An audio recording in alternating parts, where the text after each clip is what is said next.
Bismillahirrahmanirrahim. Assalamu alaikum dear students. Hope you all are fine.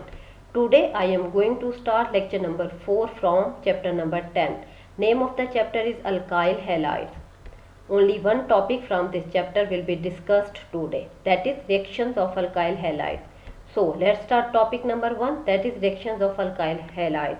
We will also discuss some basic terms that are used when we study these reactions. जी, सबसे पहले हम देखते हैं कि कितनी तरह के रिएक्शंस हैं जो कि अल्काइल हैलाइड्स में होते हैं. There are two basic types of reaction that takes place in alkyl halides. First one is nucleophilic substitution reactions and the second is beta elimination reactions. Nucleophilic substitution reactions are the reactions in which a leaving group is replaced by an electron rich compound that is called nucleophile. जैसा कि नाम से जाहिर है, substitution reactions means ऐसे reactions जिनमें substitution of a group takes place. For example, we are discussing alkyl halides, तो इसमें हैलोजन ग्रुप रिप्लेस हो जाएगा by another group. It means halogen group act as a living group और इसकी जगह पे एक न्यूक्लियोफाइल आएगा जो कि आके सब्स्टिट्यूट करेगा, इसे रिप्लेस करेगा और एक नई प्रोडक्ट हमारे पास हासिल होंगे. इसी तरह से अगर हम बीटा एलिमिनेशन रिएक्शंस को देखें तो ये इस तरह के रिएक्शंस है जिसमें टू सब्स्टिट्यूएंट्स रिमूव होते हैं और जब एक मॉलिक्यूल से टू सब्स्टिट्यूएंट रिमूव होंगे तो as a result double bond बनेगा और हमारे पास जो प्रोडक्ट आएगी वो अनसैचुरेटेड प्रोडक्ट होगी. अब हम जनरल मैकेनिज्म देखते हैं इन रिएक्शंस का. This is substrate molecule, this is in fact alkyl halides. इस अल्काइल हैलाइड में अगर आप नोट करें तो दो तरह से रिएक्शंस है. एक ऊपर इस एरो के साथ शो किया गया है और दूसरा रिएक्शन ये नीचे इस एरो के साथ शो किया गया है. ऊपर वाला रिएक्शन जो है इसको हम न्यूक्लियोफिलिक सब्स्टिट्यूशन रिएक्शंस कहते हैं और नीचे वाला रिएक्शन ये एलिमिनेशन रिएक्शन कहलाता है. अब देखें जी, ऊपर रिएक्शन किस तरह से है. NU is written for nucleophile.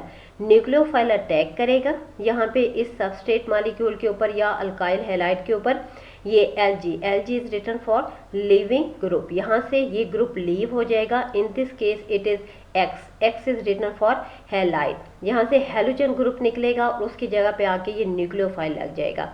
हमारे पास जो प्रोडक्ट आएगी ये सब्स्टिट्यूटेड प्रोडक्ट आएगी, यानी अटैकिंग न्यूक्लियोफाइल, इस न्यूक्लियोफाइल ने यहाँ पे लगे हैलोजन ग्रुप को निकाल दिया और उसकी जगह पे खुद रिप्लेस हो गया. इस चीज़ को जो कि ये प्रोडक्ट बनी है इस चीज़ को हम सब्स्टिट्यूटेड प्रोडक्ट कहते हैं और जो ग्रुप यहाँ से निकल गया है in the form of halogen, in this case this group is known as living group. अब इसकी सेकंड कैटेगरी की तरफ आए, सेकंड क्लास की तरफ आए, जो इसमें हम देखते हैं कि ये अगेन अल्काइल हैलाइड है, इसे सबस्ट्रेट कहते हैं. इस अल्काइल हैलाइड में जब बेस रिएक्ट करती है तो बेस यहाँ से इस लिविंग ग्रुप को ले जाएगी और यहाँ पे एक वैलेंसी खाली होगी. इसी तरह से ये दूसरा सब्स्टिट्यूएंट यहाँ से निकलेगा और इस कार्बन और इस कार्बन के दरमियान डबल बॉन्ड बनेगा, यानी यहाँ हम कहेंगे कि अनसैचुरेटेड प्रोडक्ट हमने ऑब्टेन की है, साथ ये प्रोडक्ट आएगी. अब इस चीज़ में आप अगर इन रिएक्शंस में आप नोट करें तो यहाँ पे कुछ स्पेसिफिक टर्म्स लिखी हुई हैं. फॉर एग्जांपल इस अल्काइल हैलाइड के नीचे टर्म लिखी हुई है सबस्ट्रेट, इसके नीचे यहाँ लिखा हुआ है न्यूक्लियोफाइल, यहाँ लिखा हुआ है बेस, यहाँ लिखा हुआ है लिविंग ग्रुप. इट मीन्स जब हम इन रिएक्शंस को एलिमिनेशन रिएक्शंस और न्यूक्लियोफिलिक सब्स्टिट्यूशन रिएक्शंस को डिटेल में करेंगे तो हम बार बार ये लफ्ज़ इस्तेमाल करेंगे, substrate, attacking nucleophile, leaving group, electrophile. तो इससे पहले कि मैं आपको ये रिएक्शंस करवाऊं, यानी ऐसा रिएक्शंस करवाऊं या एलिमिनेशन रिएक्शंस करवाऊं, तो ये ज़रूरी है कि हम डिस्कस कर लेते हैं इन बेसिक टर्म्स को कि ये बेसिक टर्म्स क्या होती हैं. जी, अब इस स्लाइड पे आप जैसा कि देख रहे हैं सम बेसिक टर्म्स का इंट्रोडक्शन हमने करना है. First one is substrate molecule. कि सबस्ट्रेट मॉलिक्यूल क्या होता है. एक सबस्ट्रेट मॉलिक्यूल ऐसा मॉलिक्यूल होता है जिसके ऊपर न्यूक्लियोफाइल आके अटैक करता है. अब इन दिस केस क्योंकि हम अल्काइल हैलाइड्स के रिएक्शन कर रहे हैं तो अल्काइल हैलाइड के रिएक्शन में तमाम अल्काइल हैलाइड, चाहे वो मिथाइल हैलाइड है, चाहे वो प्राइमरी हैलाइड है, चाहे वो सेकेंडरी हैलाइड है और चाहे वो टर्शरी हैलाइड है, सब केसेस में alkyl halide act as a substrate molecule. It means हम ये कह सकते हैं वो मॉलिक्यूल जिसके ऊपर न्यूक्लियोफाइल आके अटैक करता है, that molecule is known as the substrate molecule.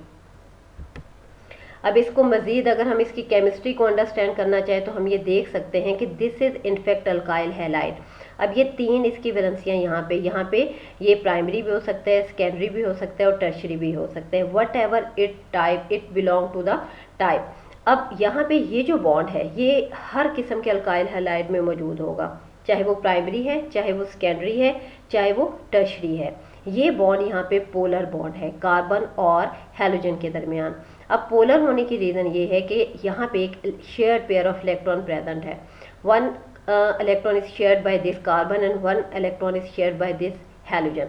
This shared pair of electron does not remain in the center, it is shifted towards halogen. Reason ये है कि इलेक्ट्रोनेगेटिविटी ऑफ हैलोजन ग्रुप ज़्यादा होती है carbon की निस्बत। अगर कार्बन की 2.5 है तो हैलोजन के जितने भी मेंबर्स हैं, फॉर एग्जांपल यहाँ पे देखें, अगर फ्लोरीन इज प्रेजेंट तो CF के दरमियान जो बॉन्ड बनेगा दैट इज़ पोलर। अगर Cl है फिर भी बॉन्ड पोलर बनेगा, अगर C और Br है तो भी बॉन्ड पोलर बनेगा और ये वाला बॉन्ड भी पोलर बनेगा। लेकिन डिफरेंस ऑफ इलेक्ट्रोनेगेटिविटी हम देखते हैं, कोई बॉन्ड ऐसा है जो ज़्यादा पोलर है और कुछ बॉन्ड ऐसे हैं जो कम पोलर है। जैसे फॉर एग्जांपल ये वाला बॉन्ड बहुत ज़्यादा पोलर होगा क्योंकि कार्बन की इलेक्ट्रोनेगेटिविटी 2.1 है और फ्लोरीन की इलेक्ट्रोनेगेटिविटी 4 है, इस वजह से ये बॉन्ड पोलर है। जबकि यहाँ पे इलेक्ट्रोनेगेटिविटी का डिफरेंस ना होने के बराबर है, तो ये बॉन्ड इन बॉन्ड्स के मुकाबले में लेस पोलर है। अब अगर यहाँ पे ये बॉन्ड पोलर है तो इसका मतलब है इसका डायपोल मोमेंट भी है। डायपोल मोमेंट को हम इस एरो से रिप्रेजेंट करते हैं। एरो हेड उस साइड पे लगाते हैं जिस साइड पे ऐसा एटम मौजूद होता है जिसकी इलेक्ट्रोनेगेटिविटी ज़्यादा है, और जिसकी कम होती है उसको इस तरह से एरो के निशान से जो टेल है उससे रिप्रेजेंट करते हैं। यहाँ भी आप देखें इसी चीज़ को डिपिक्ट किया गया है कि bond pair of electron density is more concentrated on halogen, x के ऊपर ज़्यादा कॉन्सेंट्रेटेड है। और यहाँ पे अगर नोट करें तो ये पेयर ऑफ इलेक्ट्रॉन किस तरफ शिफ्ट हो गया, हैलोजन के ऊपर शिफ्ट हो गया। तो अगर हम डिटेल में जाएं इस सबस्ट्रेट मॉलिक्यूल में तो हम कहेंगे कि ये वाली जगह जो इस सबस्ट्रेट मॉलिक्यूल के अंदर क्रिएट हुई है इस पोलर बॉन्ड होने की वजह से ये इलेक्ट्रोफिलिक सेंटर है, और ये वो जगह है इलेक्ट्रोफिलिक सेंटर जिस पे आके न्यूक्लियोफाइल ने अटैक करना है। और नेक्स्ट रिएक्शन फिर हम देखेंगे कि किस तरह से होता है। अब सेकेंड जो बेसिक टर्म है जो कि हम इन रिएक्शंस को स्टडी करने के दौरान बार बार यूज़ करेंगे that is attacking nucleophile. Nucleophile term is a nucleophile, इसको हम सिंपली डिफाइन कर सकते हैं, लेकिन क्योंकि ये न्यूक्लियोफाइल आके इलेक्ट्रोफिलिक सेंटर पे अटैक करता है इस वजह से हम इसको क्या कहते हैं कि ये अटैकिंग न्यूक्लियोफाइल है। अटैकिंग न्यूक्लियोफाइल एक ऐसी स्पीशी होती है that has a tendency to donate electrons और react at electron poor side such as protons. For example अब इस केस में अगर आप देखें तो ये हमारे पास एक ऐसी स्पीशी है जो कि न्यूक्लियोफाइल है। न्यूक्लियोफाइल एक ऐसी स्पीशी होती है जिसके ऊपर there is excess of electron. यहाँ पे आप देख भी रहे हैं ये सारे के सारे इलेक्ट्रॉन प्रेजेंट है, नेगेटिव चार्ज भी प्रेजेंट है। जिस स्पीशी के ऊपर नेगेटिव चार्ज होता है वो होता है इस वजह से कि उसके ऊपर एक्सिस ऑफ इलेक्ट्रॉन प्रेजेंट है, तो ये एक्ट करता है एज अ न्यूक्लियोफाइल। अगर आप यहाँ पे देखें ये वाटर का मॉलिक्यूल है, इसके अंदर भी ये वाली इसका सेंटर, ये जगह जहाँ पे ऑक्सीजन प्रेजेंट है इसके ऊपर पार्शियल नेगेटिव चार्ज इस वजह से है क्योंकि ऑक्सीजन की इलेक्ट्रोनेगेटिविटी ज़्यादा है हाइड्रोजन के मुकाबले में, और पेयर ऑफ इलेक्ट्रॉन भी प्रेजेंट है। क्योंकि एक्सिस ऑफ इलेक्ट्रॉन है इसलिए ये भी न्यूक्लियोफाइल के तौर पे एक्ट करता है। नेक्स्ट एग्जांपल पे है same situation here, same situation on nitrogen and same situation at sulphur. तो ये सारे के सारे एग्जांपल्स हमारे पास न्यूक्लियोफाइल्स के हैं जी। इसको क्योंकि हम अल्काइल हैलाइड के रिएक्शन कर रहे हैं तो अल्काइल हैलाइड्स के रिएक्शंस में अटैकिंग न्यूक्लियोफाइल की सेंस को अंडरस्टैंड करने के लिए मैंने यहाँ पे ये एग्जांपल शो की है। इसमें अगर आप नोट करें तो ये टर्शरी अल्काइल हैलाइड है। इस टर्शरी अल्काइल हैलाइड में दिस एरो डिपिक्ट करता है कि यहाँ पे Br जो है ये मोर इलेक्ट्रोनेगेटिव है, होने की वजह से यहाँ पे जो इलेक्ट्रॉन डेंसिटी थी वो शिफ्ट हुई Br के ऊपर। जब हम यहाँ ये सॉल्वेंट या वाटर डालेंगे, ये water also act as a आप कह लें कि बेस के तौर पे भी ये काम करती है, या फिर ये इलेक्ट्रोफाइल के तौर ये न्यूक्लियोफाइल के तौर पे भी यहाँ पे काम करेगी क्योंकि यहाँ पे ये एक ऐसी जगह है जहाँ पे एक्सिस ऑफ इलेक्ट्रॉन प्रेजेंट है। अब यहाँ पे रिएक्शन ये होगा कि यहाँ पे कार्बोकेटाइन बनेगा पहले स्टेप में और Br यहाँ से अलग हो गया। Br यहाँ पे जब अलग हुआ तो ये इलेक्ट्रॉन पेयर जो कि कार्बन और Br के दरमियान बॉन्ड बना रहा था, वो पूरा इलेक्ट्रॉन पेयर अपने साथ लेके Br नेगेटिव के फॉर्म में अलग हो गया और पीछे एक सेंटर बना दिया उसने जो इलेक्ट्रोफिलिक सेंटर है, जहां there is a deficiency of electron. अब होगा ये कि ये वाटर एक्ट करेगा एज अ न्यूक्लियोफाइल। अब इसके ऊपर क्योंकि एक्सिस ऑफ इलेक्ट्रॉन प्रेजेंट है, ये एक्सिस ऑफ इलेक्ट्रॉन यहाँ पे अटैक करेंगे इस कार्बन के ऊपर जहाँ डेफिशिएंसी ऑफ इलेक्ट्रॉन है। इनफैक्ट जब भी अल्काइल हैलाइड के रिएक्शन होंगे तो उसमें न्यूक्लियोफिलिक सब्स्टिट्यूशन रिएक्शन में यही होगा कॉन्सेप्ट कि अल्काइल हैलाइड के ऊपर इलेक्ट्रोफिलिक सेंटर है और उसके ऊपर न्यूक्लियोफाइल आके अटैक करेगा।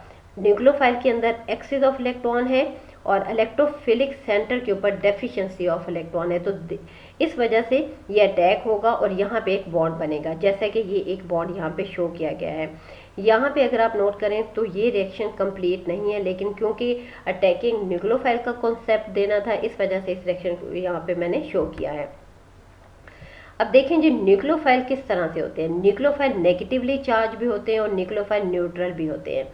अब नेगेटिवली चार्ज सिंपली ये देखें हाइड्रोक्सिल है, यहाँ पे ये आयन शो हो रहा और यहाँ पे ये नेगेटिव चार्ज है। इट मीन्स ये ऐसा न्यूक्लियोफाइल है जिसके ऊपर नेगेटिव चार्ज प्रेजेंट है। नेक्स्ट एग्जांपल देखें, उससे नेक्स्ट देखें, ये सारी की सारी एग्जांपल्स हैं जिनके अंदर न्यूक्लियोफाइल नेगेटिवली चार्ज है। लेकिन सम न्यूक्लियोफाइल ऐसे भी होते हैं जिनमें एक्सिस ऑफ इलेक्ट्रॉन प्रेजेंट होता है, लेकिन वो एक्सिस ऑफ इलेक्ट्रॉन को शो हम नेगेटिव चार्ज से नहीं करते। फॉर एग्जांपल ये पहली एग्जांपल देखें, दिस इज वाटर, इसमें ऑक्सीजन प्रेजेंट है। एक तो ये मोर इलेक्ट्रोनेगेटिव है एज कंपेयर टू हाइड्रोजन, दूसरा इसके ऊपर इसके ऊपर लोन पेयर ऑफ इलेक्ट्रॉन यहाँ पे प्रेजेंट है, यहाँ पे भी lone pair of electron present है। इन इलेक्ट्रॉन की प्रेजेंस की वजह से हम इनको न्यूक्लियोफाइल कहते हैं और ये लोन पेयर ऑफ इलेक्ट्रॉन आराम से किसी भी इलेक्ट्रोफिलिक सेंटर पे अटैक करके उसके साथ बॉन्ड बना सकते हैं। इसी तरह से ये मिथाइल अल्कोहल है, अमोनिया है।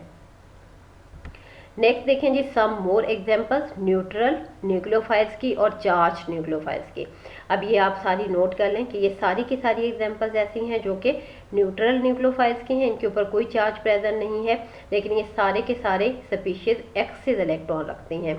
इसी तरह से चार्ज न्यूक्लियोफाइल देख लें, ये सारे के सारे ऐसी एग्जाम्पल्स हैं जिनके ऊपर नेगेटिव चार्ज प्रेजेंट है और सारे के सारे एक्सिस ऑफ इलेक्ट्रॉन रखते हैं। उसके बाद ये न्यूक्लियोफाइल स्ट्रेंथ के सारे न्यूक्लियोफाइल क्या एक ही स्ट्रेंथ के होते हैं? नो, मुख्तलिफ किस्म के न्यूक्लियोफाइल की स्ट्रेंथ मुख्तलिफ किस्म की होती है। फॉर एग्जांपल जो स्ट्रॉन्गर बेस है इनकी बेटर न्यूक्लियोफाइल होते हैं और जो वीकर बेस होते हैं ये पुअर न्यूक्लियोफाइल हैं। फॉर एग्जांपल अगर हम हाइड्रोक्सिल आयन को देखें, ये हाइड्रोक्सिल आयन जिसके ऊपर नेगेटिव चार्ज है ये ज़्यादा न्यूक्लियोफिलिक होगा एज कंपेयर टू वाटर। इसी तरह से CH3O नेगेटिव ये मोर न्यूक्लियोफिलिक है as compare to methyl alcohol. इसके अलावा सोन बाकी एग्जांपल भी आप देख लें। मोस्टली एक रूल है कि जो नेगेटिवली चार्ज स्पीशी या न्यूक्लियोफाइल होते हैं वो मोर न्यूक्लियोफिलिक होते हैं या बेटर न्यूक्लियोफाइल होते हैं एज कंपेयर टू न्यूट्रल जो स्पीशीज हैं जिनको हम न्यूक्लियोफाइल कह रहे हैं। अच्छा, थर्ड टर्म इसमें है इलेक्ट्रोफाइल्स। क्या होते हैं? इलेक्ट्रोफाइल्स ऐसी स्पीशीज होती हैं या ऐसे मॉलिक्यूल्स होते हैं जिनके अंदर डेफिशिएंसी ऑफ इलेक्ट्रॉन होती है, यानी ऐसे सेंटर्स ऐसे मॉलिक्यूल जिनमें डेफिशिएंसी ऑफ इलेक्ट्रॉन होगी जिनके ऊपर आके न्यूक्लियोफाइल अटैक करेगा। इस तरह की स्पीशीज को हम इलेक्ट्रोफाइल कहते हैं। फॉर एग्जांपल यहाँ फर्स्ट वन पे आए, यहाँ पे पॉजिटिव चार्ज है। पॉजिटिव चार्ज जाहिर करता है कि यहाँ पे इलेक्ट्रॉन्स की कमी है। यहाँ पे कोई भी न्यूक्लियोफाइल जिसके ऊपर नेगेटिव चार्ज है या वो न्यूट्रल है वो अटैक कर सकता है। अब यहाँ पे देखें ये BF3 इसके अंदर पॉजिटिव चार्ज नहीं प्रेजेंट, लेकिन इवन देन इसमें डेफिशिएंसी ऑफ इलेक्ट्रॉन है। डेफिशिएंसी ऑफ इलेक्ट्रॉन किस तरह से है कि अगर आप बोरोन को लें तो बोरोन के यहाँ आखिरी मदार में 6 इलेक्ट्रॉन बनते हैं। बोरोन ने 3 बॉन्ड बनाए हैं, अब 2 यहाँ पे इलेक्ट्रॉन है, 2 यहाँ पे और 2 यहाँ पे इलेक्ट्रॉन, ये शेयर्ड पेयर ऑफ इलेक्ट्रॉन है। 6 इलेक्ट्रॉन है तो there is a deficiency of 2 electron in the outermost shell. तो उस डेफिशिएंसी को पूरा करने के लिए ये इलेक्ट्रोफाइल है और न्यूक्लियोफाइल आएगा और वो आके यहाँ पे उस डेफिशिएंसी को पूरा करेगा। अब नेक्स्ट एग्जांपल है सल्फ्यूरिक एसिड की इसमें अगर आप देखें तो ये इलेक्ट्रोफिलिक सेंटर है। इसी तरह से जैसे BF3 था, इसी तरह से AlCl3, इसके अंदर भी एल्यूमिनियम जो सेंटर में मौजूद है ये इलेक्ट्रोफिलिक सेंटर है। इसके अंदर डेफिशिएंसी ऑफ इलेक्ट्रॉन है और इस डेफिशिएंसी को फुलफिल करने के लिए, उसको रिमूव करने के लिए फिर न्यूक्लियोफाइल आएगा, इसके ऊपर अटैक करेगा और बॉन्ड बनता है। अब नेक्स्ट स्लाइड भी हमारी इलेक्ट्रोफाइल के बारे में है कि इलेक्ट्रोफिलिक सेंटर्स किस तरह से अल्काइल हैलाइड्स में डेवलप होता है। क्योंकि हमारा टॉपिक मेन अल्काइल हैलाइड्स के केमिकल रिएक्शंस हैं, न्यूक्लियोफिलिक सब्स्टिट्यूशन रिएक्शंस, तो अल्काइल हैलाइड के अंदर इस तरह से, जैसे कि मैंने आपको पहले भी एक्सप्लेन किया, इस तरह से इलेक्ट्रोफिलिक सेंटर बनता है। इनफैक्ट हम ये कह सकते हैं कि alkyl halides are excellent electrophiles. क्यों? क्योंकि इनके अंदर ये हैलोजन ग्रुप लगा है। इस हैलोजन ग्रुप की इलेक्ट्रोनेगेटिविटी की वजह से इसके ऊपर पार्शियल नेगेटिव और इस कार्बन के ऊपर पार्शियल पॉजिटिव, ये अल्फा कार्बन है। अल्फा कार्बन वो कार्बन होती है जिसके ऊपर हैलोजन ग्रुप या फंक्शनल ग्रुप आके अटैच होता है। अब उसके साथ जो बराबर वाली एडजेसेंट कार्बन है इसको हम बीटा कार्बन कहते हैं, और ये beta carbon positive charge, partial positive charge रखती है, लेकिन डबल पार्शियल हम यहाँ पे लिखते हैं क्योंकि यहाँ पे जो पॉजिटिव चार्ज है वो इसके मुकाबले में कम होता है। तो ये वाले जो सेंटर यहाँ पे बने हैं इनको हम इलेक्ट्रोफिलिक सेंटर या इलेक्ट्रोफिलिक साइट्स कहते हैं। ये भी इलेक्ट्रोफिलिक सेंटर या साइट है, लेकिन मोस्टली यहाँ पे न्यूक्लियोफाइल आके अटैक करता है और एक नया बॉन्ड बनता है। जी, लास्ट जो टर्म है इस रिस्पेक्ट में वो है लीविंग ग्रुप, कि वो ग्रुप जो लीव कर रहा है। For example this is substrate molecule. इस सबस्ट्रेट मॉलिक्यूल में ये बॉन्ड पोलर बॉन्ड है और ये ग्रुप यहाँ से लीव करके चला जाएगा और इसकी जगह पे एक नया ग्रुप आके लगेगा। वो ग्रुप जो कि सबस्ट्रेट मॉलिक्यूल से निकल गया है, this group is known as leaving group. इसे हम लीविंग ग्रुप कहते हैं। फॉर एग्जांपल अगर हम अमीन को लेते हैं तो इसमें भी ये NH ग्रुप अगर निकल गया है यहाँ से तो ये ग्रुप लीविंग ग्रुप कहलाएगा। लेकिन स्पेसिफिकली क्योंकि हम अल्काइल हैलाइड्स डिस्कस करेंगे तो ये पोलर बॉन्ड है और इस पोलर बॉन्ड में इस X का यहाँ से निकल जाना और यहाँ पे आके रिप्लेस करना किसी और अटैकिंग न्यूक्लियोफाइल का यहाँ पे आके लग जाना, तो वो ग्रुप जो यहाँ से निकला है that is known as the leaving group. Leaving group in fact वो न्यूक्लियोफाइल होता है जो कि सबस्ट्रेट मॉलिक्यूल को छोड़ के लीव करके निकल जाता है। अच्छा, उसके बाद देखें जो अल्काइल हैलाइड्स हैं ये पोलर है। यहाँ पे देखें एक अल्काइल हैलाइड है RCH2 बॉन्ड X।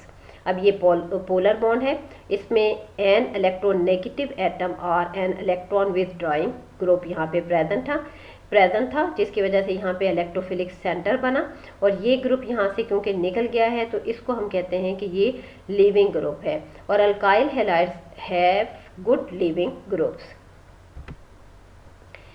ये जो लिविंग ग्रुप की कुछ एग्जांपल्स हैं कि गुड लिविंग ग्रुप कौन से होते हैं, ये आगे एग्जांपल्स हैं सारी की सारी। आयोडाइड है, ब्रोमाइड है, क्लोराइड है, सल्फोनेट है, वाटर। इसके अलावा जो पुअर लिविंग ग्रुप है वो फ्लोराइड है, बाइसल्फाइड है, साइनाइड है, हाइड्रोक्साइड है एंड अल्कोऑक्साइड्स है। जी, लिविंग ग्रुप में अगर हम देखें तो good living groups are weak bases, they are happy and stable on their own. Some examples of weak bases halide ions, for example ये अल्काइल हैलाइड्स के अंदर प्रेजेंट है। इसके अलावा नेक्स्ट देखें कुछ एग्जाम्पल्स यहाँ पे शो की गई हैं जो कि increasing suitability as a living group को रिप्रेजेंट करती हैं इस ऑर्डर में, जो कि यहाँ पे ब्लू कलर का एरो है और नीचे वाला जो रेड कलर का एरो है ये रिप्रेजेंट करती है कि इंक्रीजिंग बेसिसिटी इस साइड पे इंक्रीज कर रही है। जी, अब ओवरऑल हम एक जनरल मैकेनिज्म देख लेते हैं। फॉर एग्जांपल आपके सामने एक रिएक्शन इस तरह से लिखा हुआ है कि ये चीज़ यहाँ लिखी है न्यूक्लियोफाइल, ये आपके पास अल्काइल हैलाइड है, ये आपके पास फिर प्रोडक्ट आई और ये आपके पास X यहाँ पे लिखा आ गया। इट मीन्स हम अपने नेक्स्ट लेक्चर में जब भी अल्काइल हैलाइड के रिएक्शंस को स्टडी करेंगे तो उसमें हम बार बार लफ्ज़ इस्तेमाल करेंगे न्यूक्लियोफाइल का, हम बार बार लफ्ज़ इस्तेमाल करेंगे सबस्ट्रेट का, हम बार बार लफ्ज़ इस्तेमाल करेंगे लिविंग ग्रुप का और फिर प्रोडक्ट का। इसका मतलब ये है कि आज का लेक्चर अगर आपने अच्छी तरह से अंडरस्टैंड कर लिया है तो आप फेमिलियर हैं इन सारी टर्म्स के साथ कि क्या मतलब है न्यूक्लियोफाइल का, सबस्ट्रेट हम किसे कहते हैं, प्रोडक्ट क्या होती है और लिविंग ग्रुप क्या है। The nucleophile displaces the living group, this is a substitution reaction. Nucleophile substitute for X takes its place. अब इस रिएक्शन की डिटेल इंशाल्लाह हम अपने नेक्स्ट जो हमारा टॉपिक होगा हम उसमें देखेंगे कि किस तरह से न्यूक्लियोफिलिक सब्स्टिट्यूशन रिएक्शंस होते हैं। जी okay, take care, good bye, Allah हाफिज़।